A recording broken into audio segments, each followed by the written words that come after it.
ನಮಸ್ತೆ ಮಕ್ಕಳೇ, ಹೇಗಿದ್ದೀರಿ? ತುಂಬಾ ಚೆನ್ನಾಗಿದ್ದೀರಿ ಅಲ್ವಾ? ಸರಿ, ಕಳೆದ ತರಗತಿಯಲ್ಲಿ ಕೊಟ್ಟ ಮನೆ ಕೆಲಸಗಳನ್ನೆಲ್ಲ ಮಾಡಿ ತಿಂಡಿ ತಿಂದು ಈ ದಿನ ಗಣಿತ ತರಗತಿ ನೋಡಲು ತಯಾರಾಗಿ ಕುಳಿತಿದ್ದೀರಿ ಅಲ್ವಾ? ಹೌದು. ಒಮ್ಮೆ ಎಲ್ಲರೂ ನಿಂತುಕೊಳ್ಳಿ.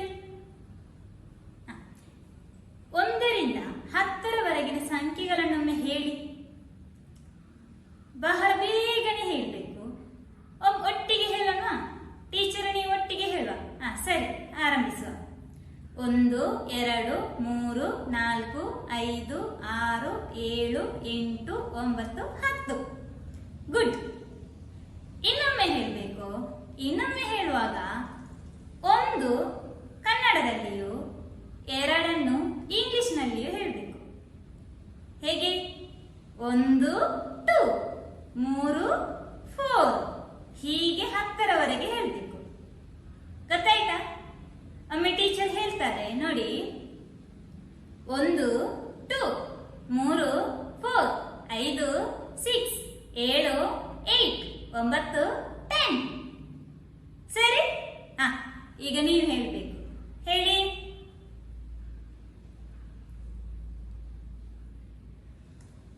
ಆಯ್ತಾ?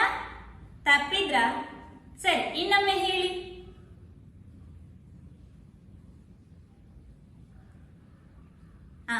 ಸರಿ, ಎಲ್ಲರೂ ಸರಿ ಹೇಳಿದ್ರಲ್ಲ? Very good. ಈಗ 10 20 30 ಇದೇ ರೀತಿ 100ರವರೆಗೆ ಹೇಳಬೇಕು. ಸರಿ, ಹೇಳೋಣ? ಟೀಚರ್ ಒಟ್ಟಿಗೆ ಹೇಳುವ. 10 20 30 40 50 60 70 80 90 100. ಸರಿ, ವೆರಿ ಗುಡ್. ಈಗ 100ರಿಂದ 10ರವರೆಗೆ ಹೇಳಬೇಕು. ಹೇಗೆ? 100 90 ಹೀಗೆ ಹೇಳಬೇಕು. ಹೇಳೋಣ? ಸರಿ, ಈಗ ಟೀಚರ್ ಹೇಳೋದಿಲ್ಲ, ನೀವು ಮಾತ್ರ ಹೇಳಿ.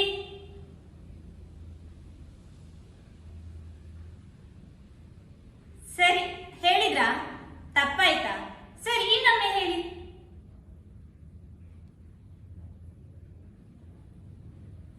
Very good. ಸರಿ, ಕುಳಿತುಕೊಳ್ಳಿ.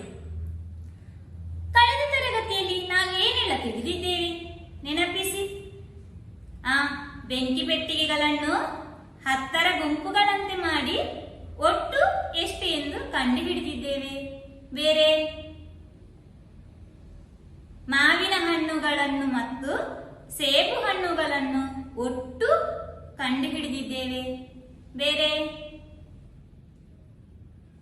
ಫಾತಿಮಾ ಮತ್ತು ರೇಖಾ ಹಣ್ಣು ಖರೀದಿಸಲು ಸೂರಜ್ನಲ್ಲಿ ಕೊಟ್ಟ ಒಟ್ಟು ಎಷ್ಟು ರೂಪಾಯಿ ಎಂದು ತಿಳಿದಿದ್ದೇವೆ.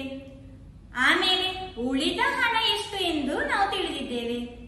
ಆಮೇಲೆ ಗೆರಟೆಗಳೆಷ್ಟು ಆ ಲೆಕ್ಕವನ್ನು ಈ ಬೆಂಕಿ ಪೆಟ್ಟಿಗೆಗಳ ಲೆಕ್ಕ ಮಾಡಿದ ಹಾಗೆ ಇದನ್ನು ಮಾಡಲು ನಾನು ತಿಳಿಸಿದ್ದೆ ಅಲ್ವಾ?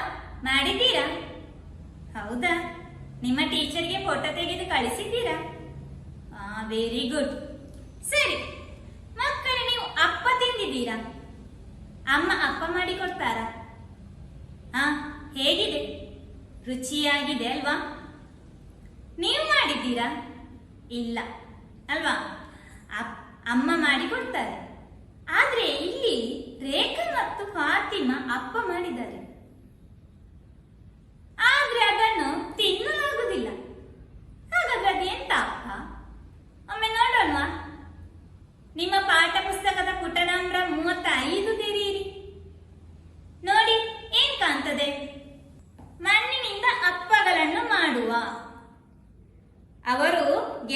ಸ್ಪರ್ಧೆಯಿಂದ ಮಣ್ಣಿನ ಅಪ್ಪಗಳನ್ನು ತಯಾರಿಸಿದರು. ಇಬ್ಬರೂ ಸ್ಪರ್ಧೆಯಿಂದ ಮಾಡಿದರು. ನೋಡಿ ಚಿತ್ರದಲ್ಲಿ ಯಾರೆಲ್ಲ ಇದ್ದಾರೆ? ರೇಖಾ ಮತ್ತು ಫಾತಿಮಾ ಏನ್ ಮಾಡ್ತಾ ಇದ್ದಾರೆ? ಅಪ್ಪ ಮಾಡ್ತಾ ಇದ್ದಾರೆ. ಯಾವುದರ ಅಪ್ಪ? ಮಣ್ಣಿನಿಂದ ಮಾಡಿದ ಅಪ್ಪ. ಹೇಗೆ ಮಣ್ಣಿನಿಂದ ಅಪ್ಪ ಮಾಡಿದ್ದು? ನೀವು ಮಾಡಿರ್ಬೋದಲ್ವಾ? ಹೇಗೆ?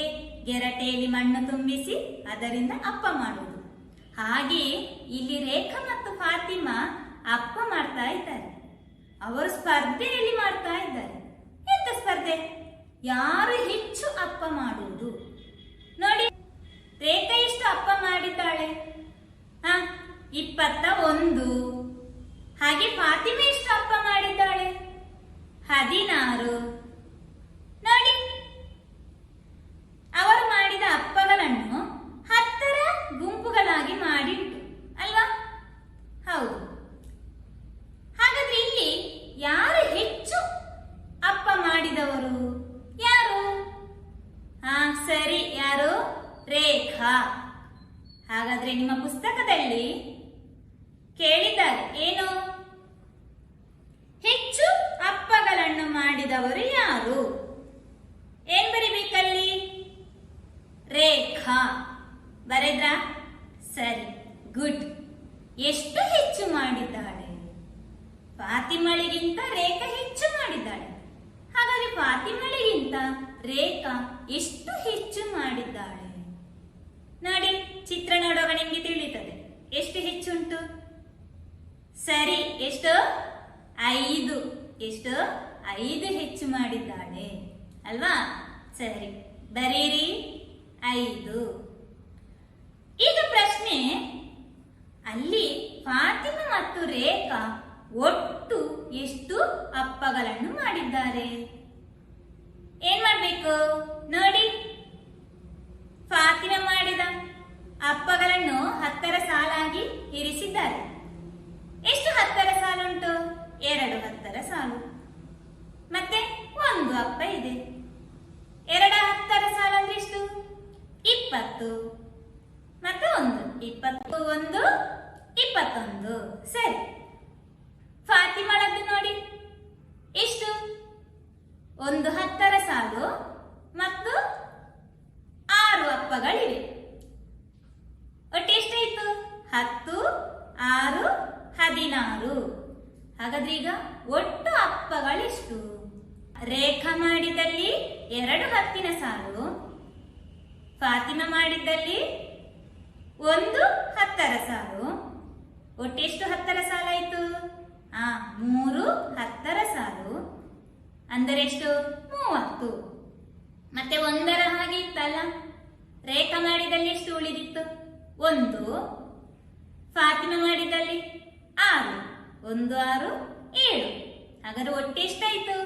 30 ಕೂಡಿಸು 7 ಅಂದರೆ 37. ಒಟ್ಟೆಷ್ಟು? ಅಲ್ಲಿ ಬರೀರಿ, ನಿಮ್ಮ ಪುಸ್ತಕದಲ್ಲಿ ಬರೀರಿ. ಅವರಿಬ್ಬರು ಸೇರಿ ಮಾಡಿದ ಒಟ್ಟು ಅಪ್ಪಗಳು ಎಷ್ಟು? 37. ಬರೆದ್ರಾ? ಸರಿ, ಗುಡ್. ಇವರು ಅಪ್ಪಗಳನ್ನು ಮಾಡಿ ಸಾಲಾಗಿ ಇರಿಸಿದಾಗ ಅಲ್ಲಿಗೆ ರೇಖಾಳ ತುಂಟ ತಮ್ಮ ಒಬ್ಬ ಬಂದ. ಅವನು ಬಹಳ ತುಂಟ.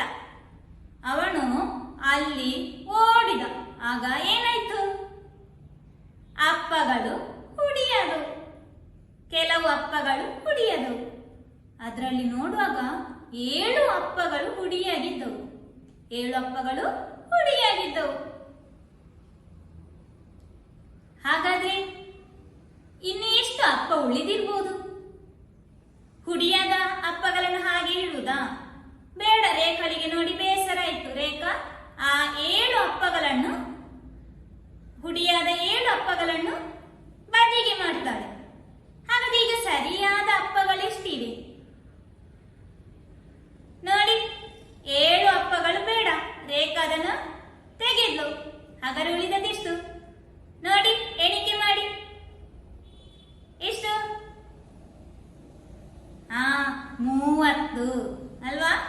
ಸರಿ, ಇದನ್ನು ನೀವು ನಿಮ್ಮ ಪುಸ್ತಕದಲ್ಲಿ ಬರೀಬೇಕು. ನೋಡಿ, ನಿಮ್ಮ ಪುಸ್ತಕದ ಪುಟ 6 ತೆರೀರಿ. ಏನಿದೆ?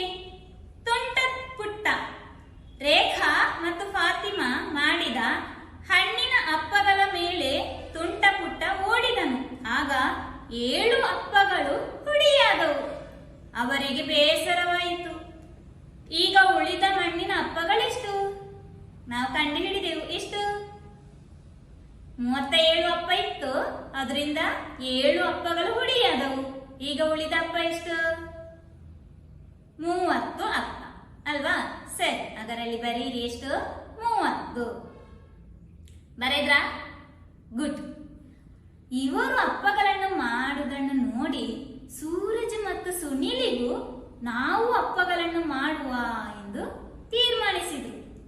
ಅವರು ಕೂಡ ಗೆರಟೆ ತೆಗೆದುಕೊಂಡು ಮಣ್ಣಿನಿಂದ ಅಪ್ಪ ಮಾಡಲು ಆರಂಭಿಸಿದರು. ಅವರು ಎಷ್ಟು ಅಪ್ಪ ಮಾಡಿದರೆಂದು ನೋಡೋಣ. ಅವರು ಕೂಡ ತಾವು ಮಾಡಿದ ಅಪ್ಪಗಳನ್ನು 10ರ ಸಾಲಾಗಿ ಮಾಡಿ ಇರಿಸಿದ್ದಾರೆ.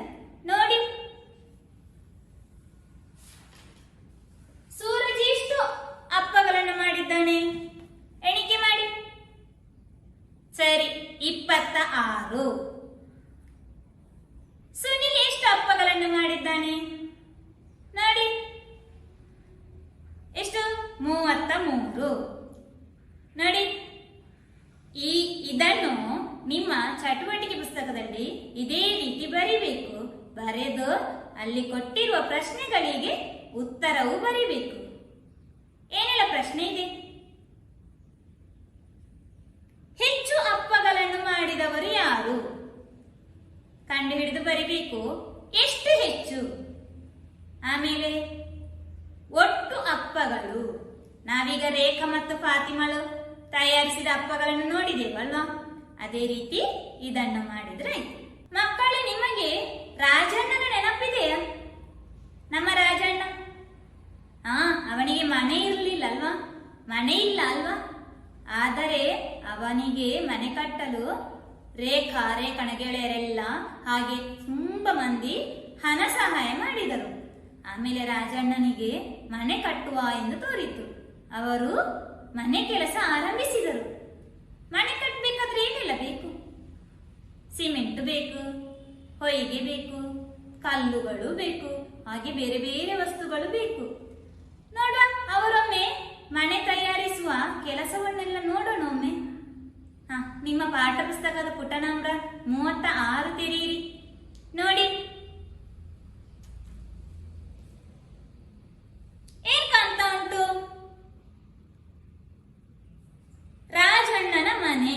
ರಾಜಣ್ಣನ ಮನೆ ನಿರ್ಮಿಸಲು ಕಲ್ಲುಗಳನ್ನು ಇರಿಸಿರುವುದನ್ನು ನೋಡಿರಿ.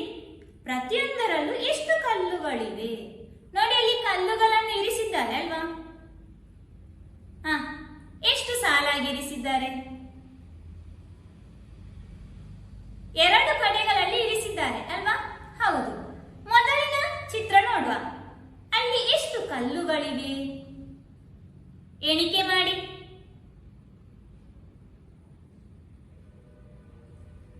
ಎಷ್ಟು? ಎಷ್ಟು? 23. ಬರೀರಿಯಲ್ಲಿ ಎಷ್ಟು? 23. ಹಾಗೆ ಕೆಳಗೆಯೂ ಕಲ್ಲುಗಳನ್ನು ಇರಿಸಿದ್ದಾರೆ. ಅಲ್ಲಿ ಎಷ್ಟಿದೆ? ಎಣಿಕೆ ಮಾಡಿ.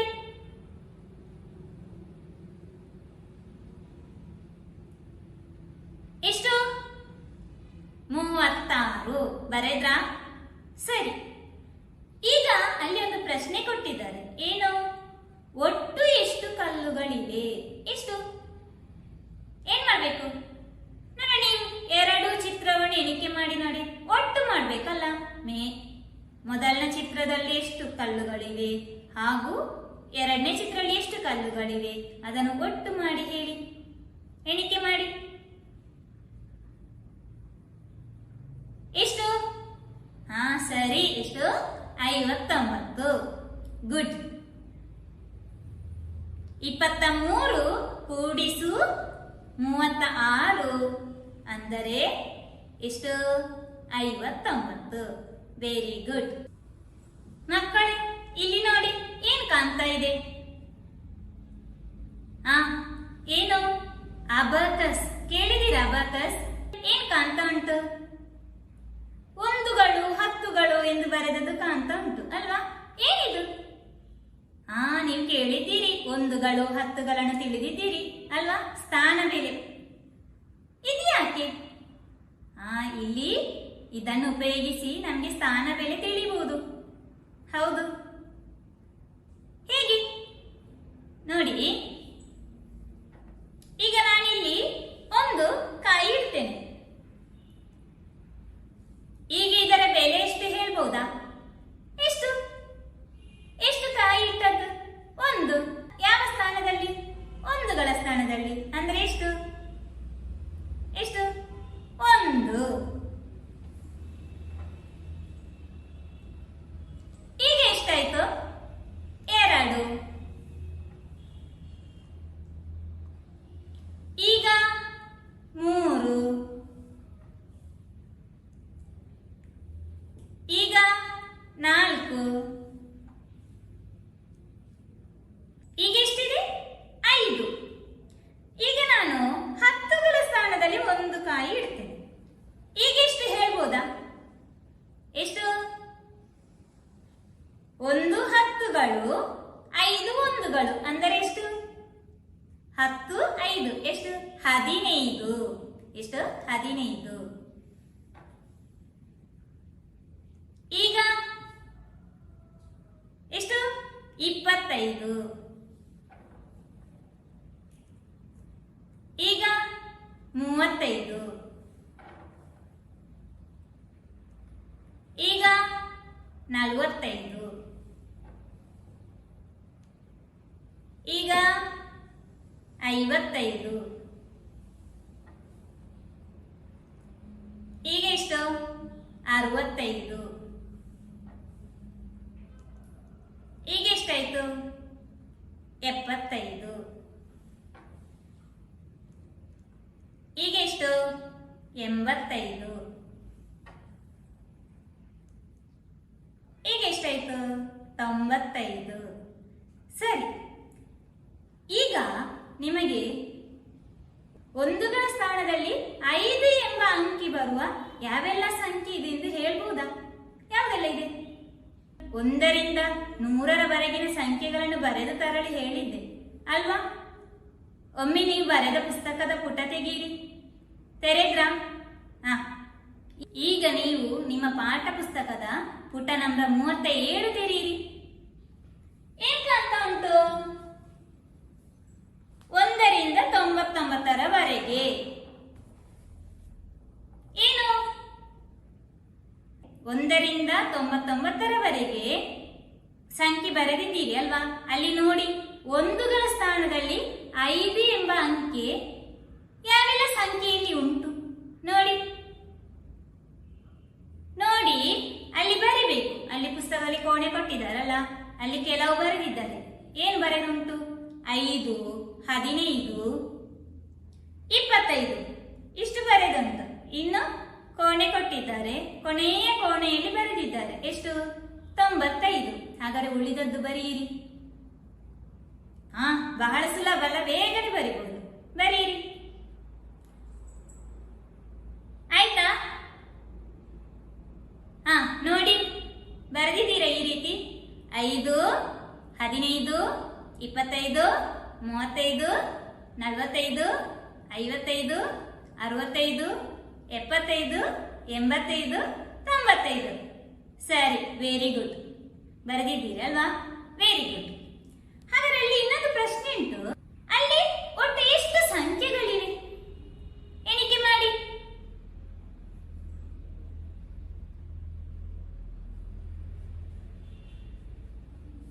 ಎಷ್ಟು? 10. ಬರೆದ್ರಾ? ಗುಡ್.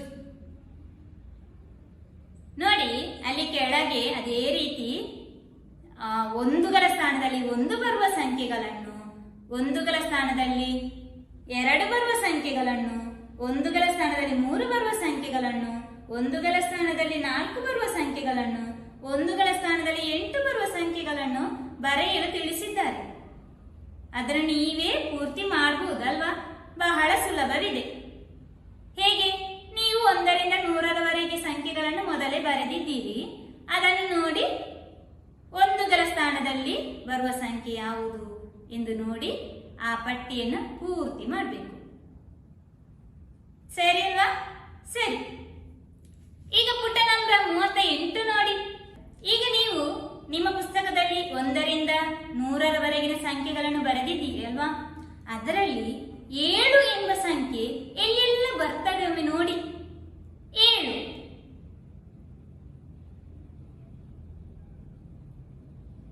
ನೋಡಿದ್ರಾ? 10ಗಳ ಸ್ಥಾನದಲ್ಲೂ ಆಗ್ಬಹುದು, 1ಗಳ ಸ್ಥಾನದಲ್ಲಿಯೂ ಆಗ್ಬಹುದು. ಎಲ್ಲೆಲ್ಲ 7ಗಳಿವೆ ಅದರ ಎಲ್ಲಾ ಸಂಖ್ಯೆಗಳನ್ನು ನೀವು ನಿಮ್ಮ ಪುಸ್ತಕದಲ್ಲಿ ಬರೆಯಿರಿ. ಅಲ್ಲಿ ಜಾಗ ಕೊಟ್ಟಿದ್ದಾರೆ ಅಲ್ವಾ? ಅಲ್ಲಿ ಬರೆಯಿರಿ.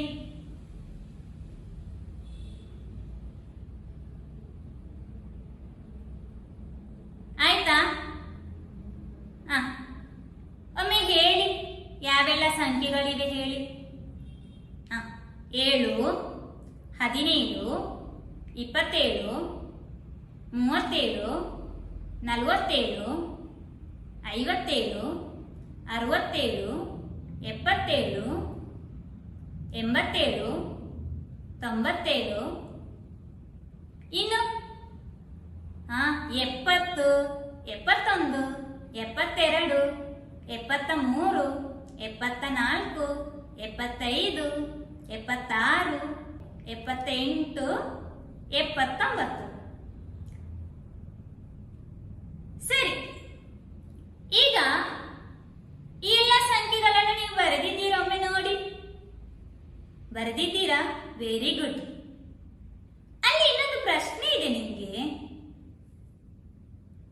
ಅವುಗಳಲ್ಲಿ 10ಗಳ ಸ್ಥಾನದಲ್ಲಿ 7 ಬರುವ ಸಂಖ್ಯೆಗಳು ಯಾವುವು? 10ಗಳ ಸ್ಥಾನದಲ್ಲಿ 7 ಬರುವ ಸಂಖ್ಯೆಗಳು ಯಾವುವು?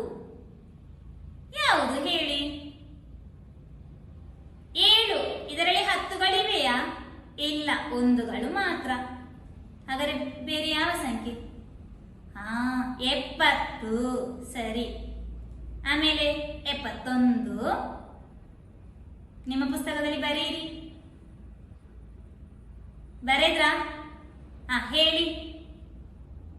70, 71, 72, 73, 74, 75, 76, 77, 78, 79. ಬರೆದ್ರಾ? ಗುಡ್. ಇನ್ನೊಂದು ಪ್ರಶ್ನೆಯಲ್ಲಿ 1ಗಳ ಸ್ಥಾನದಲ್ಲಿ 7 ಬರುವ ಸಂಖ್ಯೆಗಳು ಯಾವುವು? ಯಾವುದು? 7. ಹೀಗೆ ಬರೀರಿ. ಬರೆದ್ರಾ? ಆಯ್ತಾ? ಹೇಳಿ ಯಾವುದೆಲ್ಲ? 7, 17, 27, 37, 47, 57, 67, 77, 87, 97. ಸರಿ. ಬರೆದಿದ್ದೀರಾ? Very good. ಇನ್ನೊಂದು ಪ್ರಶ್ನೆ ಇದೆ ನೋಡಿ. 10ಗಳು ಮತ್ತು 1ಗಳ ಸ್ಥಾನದಲ್ಲಿ 7 ಬರುವ ಸಂಖ್ಯೆ ಯಾವುದು? 10ಗಳ ಸ್ಥಾನದಲ್ಲಿ 7, 1ಗಳ ಸ್ಥಾನದಲ್ಲಿಯೂ 7 ಬರುವ ಸಂಖ್ಯೆಗಳು ಯಾವುದು? ಒಂದು ಸಂಖ್ಯೆ ಇದೆ, ಅದು ಯಾವುದು ಹೇಳಿ ನೋಡಿ. ನೀವು ಬರೆದ್ರಲ್ಲಿ 2ರಲ್ಲಿಯೂ ಒಂದೇ ಸಂಖ್ಯೆ ಇದೆ, ಯಾವುದದು? ಸಿಕ್ಕಿತಾ? ಯಾವುದು? ಸರಿ, 77. 10ಗಳ ಸ್ಥಾನದಲ್ಲಿಯೂ 7, 1ಗಳ ಸ್ಥಾನದಲ್ಲಿಯೂ 7, 77. ಬರೆದ್ರಾ? Very good. ನೋಡಿ, ಇದೇ ರೀತಿ ಇನ್ನೊಂದು ಕೆಲಸ ಉಂಟು ನಿಮಗೆ. ನೋಡಿ, ಏನು ಬರೀಲಿಕ್ಕೆ? 1ರಿಂದ 99ರವರೆಗೆ ಬರೆಯುವಾಗ 8 ಎಂಬ ಅಂಕೆ ಬರುವ ಯಾವೆಲ್ಲ ಸಂಖ್ಯೆಗಳಿವೆ ಬರಿಬೇಕು. ಎಲ್ಲಾ ಸಂಖ್ಯೆಗಳನ್ನು ಬರಿಬೇಕು. ಆಮೇಲೆ ಅವುಗಳಲ್ಲಿ 10ಗಳ ಸ್ಥಾನದಲ್ಲಿ 8 ಬರುವ ಸಂಖ್ಯೆಗಳು ಯಾವುವು ಬರಿಬೇಕು. ಆಮೇಲೆ 1ಗಳ ಸ್ಥಾನದಲ್ಲಿ 8 ಬರುವ ಸಂಖ್ಯೆಗಳು ಯಾವುವು ಬರಿಬೇಕು. 10ಗಳು ಮತ್ತು 1ಗಳ ಸ್ಥಾನದಲ್ಲಿ 8 ಬರುವ ಸಂಖ್ಯೆ ಯಾವುದು ಅದು ಬರಿಬೇಕು. ಇದನ್ನೆಲ್ಲ ನಿಮ್ಮ ಚಟುವಟಿಕೆ ಪುಸ್ತಕದಲ್ಲಿ ಬರೆದು ಉತ್ತರ ಬರೆದು ಫೋಟೋ ತೆಗೆದು ನಿಮ್ಮ ಟೀಚರಿಗೆ ಕಳುಹಿಸಬೇಕು. ಸರಿ ಮಕ್ಕಳೇ, ಈಗ ನೀವು ನಿಮ್ಮ ಪಾಠ ಪುಸ್ತಕದ ಪುಟ ನಂಬರ್ 38 ನೋಡಿ. ಏನ್ ಕಾಣ್ತಾ ಉಂಟು? ಅಬಾಕಾಸಿನಲ್ಲಿ. ಏನ್ ಅಬಾಕಸ್? ಹೌದು, ಇದು ಅಬಾಕಸ್. ನೋಡಿ ಚಿತ್ರದಲ್ಲಿ ಏನ್ ಕಾಣ್ತಾ ಉಂಟು? ಟೀಚರ್ ಇದ್ದಾರೆ, ಮಕ್ಕಳಿದ್ದಾರೆ. ಟೇಬಲ್ ನಲ್ಲಿ ಅಬಾಕಸ್ ಇದೆ. ಅಬಾಕಸ್ ನಲ್ಲಿ ಮಣಿಗಳನ್ನು ಜೋಡಿಸ್ತಾ ಇದ್ದಾರೆ. ನೋಡಿ ಆಚೆ ಪುಟ ನೋಡಿ, ಕೆಲವೊಂದು ಜೋಡಿಸಿಟ್ಟ ಕೆಲವೊಂದು ಅಬಾಕಸ್ನ ಚಿತ್ರ ಕಾಣ್ತದಲ್ಲ. ಏನ್ ಬರೆದುಂಟು? ಹತ್ತುಗಳು ಇದೆ, ಒಂದುಗಳು ಇದೆ. ಮಣಿಗಳನ್ನು ಜೋಡಿಸಿಟ್ಟಿದ್ದಾರೆ. ಮೊದಲನೇ ಚಿತ್ರ ನೋಡಿ, ಯಾವ ಸ್ಥಾನದಲ್ಲಿ ಮಣಿಗಳಿವೆ? ಒಂದುಗಳ ಸ್ಥಾನದಲ್ಲಿ ಇದೆ. ನಾವು ಇರಿಸೋಣ ನೋಡಿ. ಎಷ್ಟು ಮಣಿಗಳಿವೆ? 2. 1 2. ಎಷ್ಟಾಯ್ತು? ಹತ್ತುಗಳ ಸ್ಥಾನದಲ್ಲಿ ಇದೆಯಾ? ಇಲ್ಲ. ಹಾಗಾದ್ರೆ ಎಷ್ಟು? 2. ನಿಮ್ಮ ಪುಸ್ತಕದಲ್ಲಿ ಬರೀರಿ 2. ಆಯ್ತಾ? ಗುಡ್. ಈಗ ಎರಡನೇ ಚಿತ್ರ ನೋಡಿ. ಎಷ್ಟು ಮಣಿಗಳಿವೆ? 6. ನಾವು ಇಡೋಣ. 2 3 4 5 6. ಎಷ್ಟು?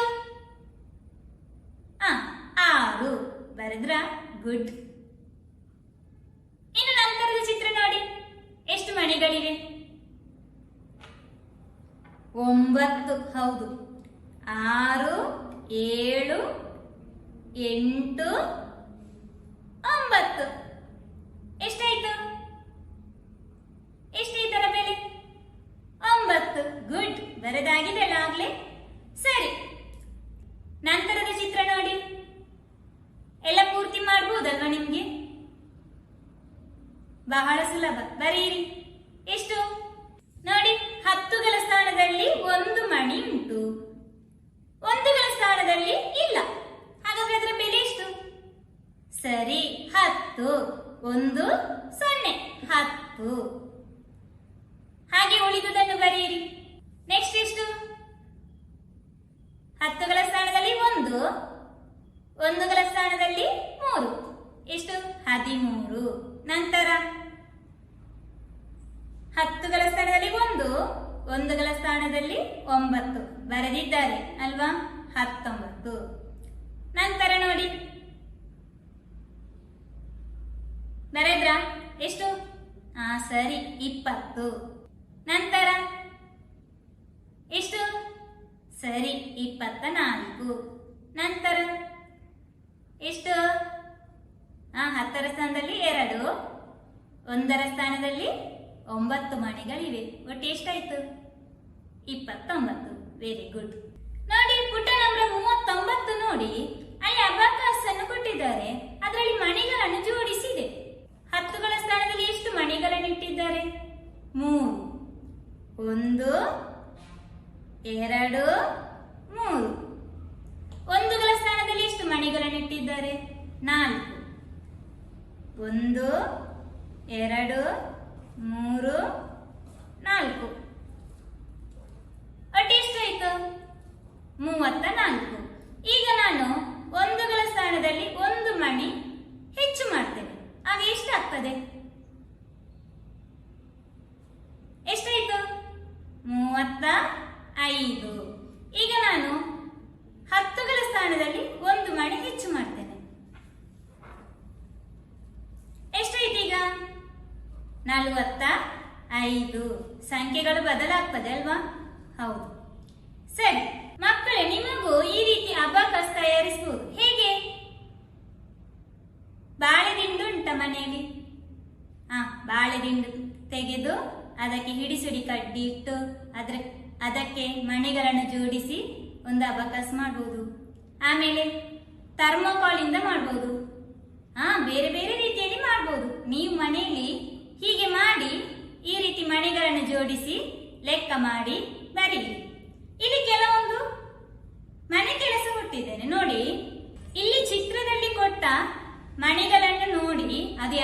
ಸ್ಥಾನದಲ್ಲಿದೆ ಎಂದು ನೋಡಿ. ಆಗ ಅಲ್ಲಿ ಎಷ್ಟು ಸಂಖ್ಯೆ ಆಗ್ತದೆ ಎಂದು ನೀವು ಬರೀಬೇಕು. ನೋಡಿ, ಸರಿ, ಈ ಕೆಲಸವನ್ನೆಲ್ಲ ಮಾಡಿ. ಇಲ್ಲಿಗೆ ನಾವು ಮುಗಿಸುವ. ಮುಂದಿನ ತರಗತಿಯಲ್ಲಿ ಕಾಣುವ. ಧನ್ಯವಾದ.